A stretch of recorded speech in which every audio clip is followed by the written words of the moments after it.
திரு பிரகாஷ், உங்களுக்கு தான் எல்லா ரகசியமும் தெரியுமாமே, அவரே சொல்லிட்டாரு. அதனால நீங்க சொல்லிருங்க எல்லாருக்கும். ரெண்டு பேரோட ரகசியத்தையும் சொல்லிருங்க. நான் ஒரு மூணாவதாக ஒரு விஷயத்தை ஓப்பன் பண்ணுறேன். இன்றைக்கி நீங்கள் சொன்னீங்க ஓபிஎஸ் பேசினார், எடப்பாடி பேசினார் அப்படின்னு. இன்றைக்கி சென்னையில் ஒரு காட்சி நடந்தது. திமுகவுடைய ஆர்ப்பாட்டத்தில் எல்லாரும் கைகோத்து நின்னாங்க. இப்போது நாங்கள் வந்து 2026 வந்து ஒரு மெகா கூட்டணி அமைப்போம்னு சொல்கிற எடப்பாடி வந்து இதே தான் நீங்கள் கரெக்டாக கேட்டீங்க, பார்லிமெண்ட் தேர்தலையும் இதான் சொன்னார்.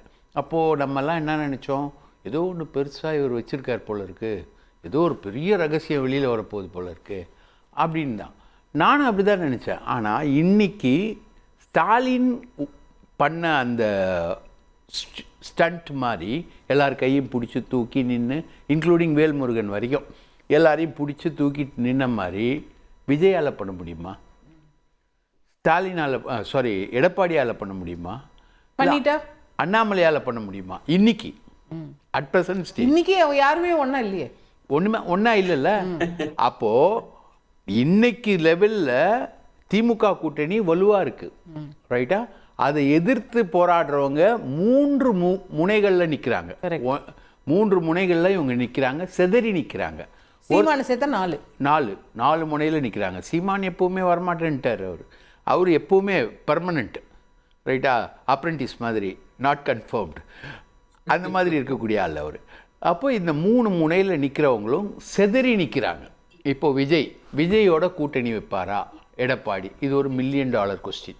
விஜயோட கூட்டணி பேச்சுவார்த்தை தொடங்கிச்சா அப்படின்னு நான் அதான் புலனாய்வுன்றாங்கல்ல, அதானே வேலை. எல்லா சோர்ஸ்லையும் விசாரிச்சா இல்லை. விஜயோட கூட்டணி பேச்சுவார்த்தை பெரிய அளவு. விஜய் இன்ட்ரெஸ்டா இல்லையா, அதிமுக இன்ட்ரெஸ்டா இல்லையா? ரெண்டு சைட்லயும் இல்ல. ரெண்டு சைடுலயும் இல்லையா? ரெண்டு சைடுலயும் இல்ல. அப்புறம் எங்க இருந்து இந்த செய்தி வருது? அதாவது ஏடிஎம்கே மேபி இன்ட்ரெஸ்டட், எடப்பாடியோடைய மகன் வந்து மேபி இன்ட்ரெஸ்டட், மிதுன். அந்த பவுன்சிங் பேடுன்னு ஒரு அமைப்பு இருக்கு, அதுல எல்லாரும் ஆதவ் அர்ஜுனாலாம் மெம்பரு, இவரும் மெம்பரு. அதெல்லாம் அவங்களுக்குள்ள கொலாபரேஷன்ஸ் எல்லாம் இருக்கு, அதுக்குள்ளெல்லாம் பேசிக்கிறாங்க, ட்ரை பண்ணுறாங்க. பட் நாட் அட் த எதுவுமே வந்து ஃப்ரூட்ஃபுல்லாக வரக்கூடிய லெவலில் விஜயோட கூட்டணி என்பது இல்லை. இது எந்த அளவுக்கு இருக்குன்னா, அதிமுக, பாஜக, விஜய், பாமக, ரைட்டா, தேமுதிக, தமாக, ஜான் பாண்டியன், கிருஷ்ணசாமி, இப்படி ஒரு கூட்டணி. இதுதான் மெகா கூட்டணி.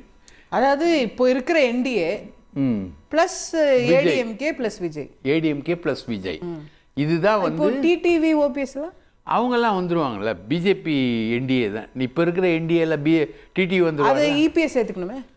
சேர்த்துக்கணும். அதெல்லாம் நெகோசியேஷன்ஸ், அதெல்லாம் ஸ்டெப் பை ஸ்டெப் இப்படின்னு. இப்போ விஜய் வந்து அதிமுக கூட எதிரின்னு சொல்லல, பாஜக கொள்கை எதிரின்னு சொல்றேன். அப்போ எப்படி அந்த ஃபார்மேஷனுக்குள்ள அவர் வருவார்? அது ஒரு கொஸ்டின். அதான் நான் சொல்றேன், இங்க ஒண்ணு டிஎம்கே சைடுல எல்லாமே United, they stand united with arms, they are ready to fight. இந்த எதிர் சைடில் வந்து ஒருத்தர் குத்திக்கிறது தான். நீங்கள் பார்த்தீங்கன்னா பாஜக வந்து பிடிக்காது, பாஜக கொள்கை எதிரி. நான் தான் ஒய்பிரிவு பாதுகாப்பு கொடுத்தாலும் கொள்கை எதிரி தான், ரைட்டா? ஒய்பிரிவே கொடுத்துட்டாங்க, நாங்கள் வந்து சேர்ந்துருவோன்றதுலாம் கிடையாது, கொள்கை எதிரி. சீமானோட சேர முடியாது விஜயால், ஏன்னா பெரியார் வந்து ஆதர்ஷ தலைவர், ரைட்டா? அதனால முதல் நாள்லயே பிரிஞ்சிச்சு. நீங்க வந்து நடுவில் நின்னா லாரி அடிச்சிடும் சொன்னதுல இருந்தே அது முடிஞ்சு போச்சு. அதனாலதான் ஒரு நடுவில் நின்னா லாரி அடிச்சிடும்னாரு, ரைட்டா? அது முடிஞ்சு போச்சு. அங்க அந்த மாதிரி ஒரு ஸ்பிளிட்டுக்கான பாசிபிலிட்டிஸ் வந்து அங்க உருவாயிடுச்சு. மூணாவது, யார் முதல்வர்? எடப்பாடி முதல்வரா, விஜய் முதல்வரா? அப்படின்னா இந்த மெகா கூட்டணிக்கு ஒருவேளை விஜய் சம்மதிச்சா கூட விஜய்க்கு எவ்வளோ சீட்டு வரும்? நம்ம ரவீந்திரன் துரைசாமி அண்ணன் சொல்கிற மாதிரி 12 சீட்டு தான் அவருக்கு வரும். இல்லைன்னா ஒரு 35 சீட்டு, இல்லைன்னா 35 சீட்டு மேக்சிமம், டு த மேக்சிமம். அப்போது இவர் வந்து பவன் கல்யாண் மாதிரி 35 சீட்டை வச்சு எப்படி முதலமைச்சராது? அதான் பவன் கல்யாண் மாதிரி துணை முதலமைச்சராக தான் வர முடியும். அப்போது விஜயோட நெகோசியேஷன் பேட்டர்ன் எங்கேருந்து ஆரம்பித்தீங்கன்னா, உங்களுக்கு 117 சீட்டு, எங்களுக்கு 117 சீட்டு. நீங்க 2.5 வருஷம் முதல்வர், நான் 2.5 வருஷம் முதல்வர். Kumaraswamy formula. Kumaraswamy formula, Karnataka formula. இவங்க ஆந்திராவுக்கு தள்ளுறாங்க, அவரு கர்நாடகாவுக்கு தள்ளுறாரு. இப்படி ரைட்டா?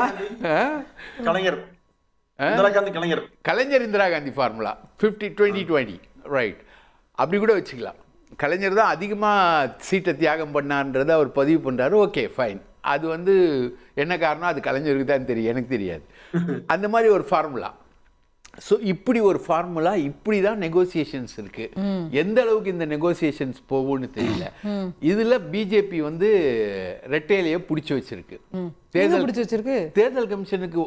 தேர்தல் கமிஷன் என்பது வந்து இப்ப தலைமை தேர்தல் ஆணையரை தேர்ந்தெடுக்கணும்.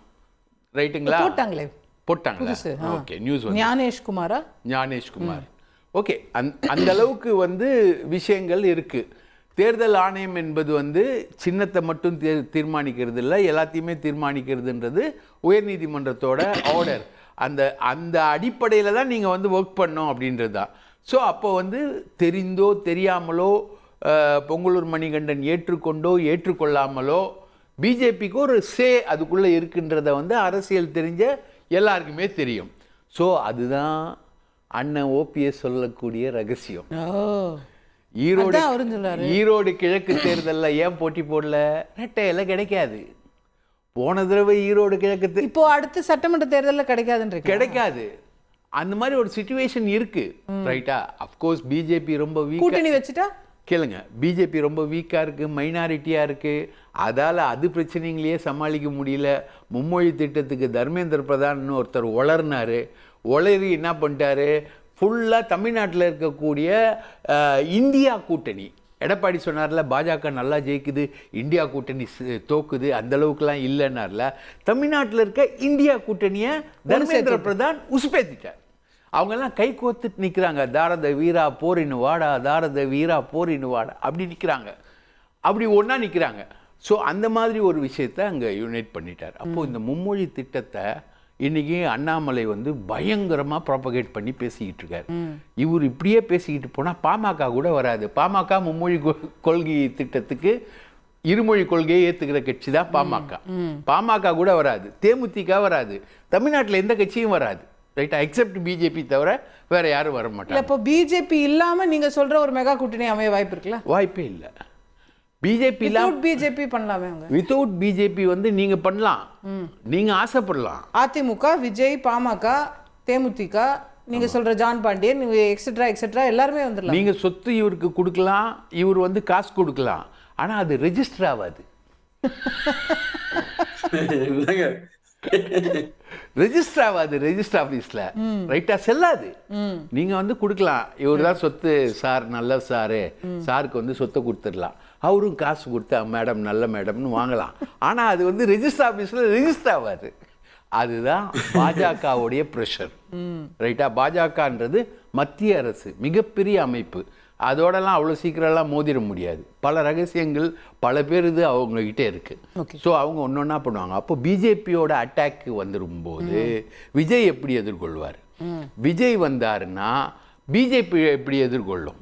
அதுக்கு தான் ஒய்லாம் கொடுத்து பார்க்குறாங்க. நீ எங்களுக்கு அப்போஸ் பண்ணாத அப்படின்னா ஒய் கொடுக்குறாங்க. ஆனால் இதெல்லாம் வரும்போது முதல்வர் பதவி என்ன ஆகும்? இப்படி ஒரு மெகா கூட்டணி வந்தால் சீட் எவ்வளோ வரும்? ஓகே, செய்திகளை உடனுக்குடன் தெரிந்து கொள்ள உடனே சப்ஸ்கிரைப் பண்ணுங்க.